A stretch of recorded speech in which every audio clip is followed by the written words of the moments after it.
दीन चरण डोळ्यांनी पाहिन रूप तुझे प्रेमे आलिंगन आनंद पूजन भावे वाळीन प्रणेम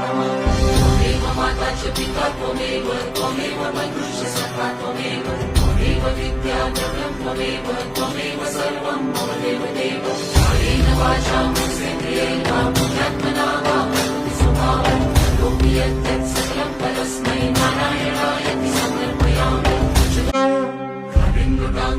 दीन चरण डोळ्यांनी पाहिन रूप तुझे प्रेमे आलिंगन आनंद पूजन भावे वाळीन प्रणेम त्वमेव माताच पिता त्वमेव त्वमेव मनुष्य सखा त्वमेव त्वमेव विद्या द्रव्यं त्वमेव त्वमेव सर्वं मम देव देव कायेन वाचा मनसेन्द्रियेण वा बुद्ध्यात्मना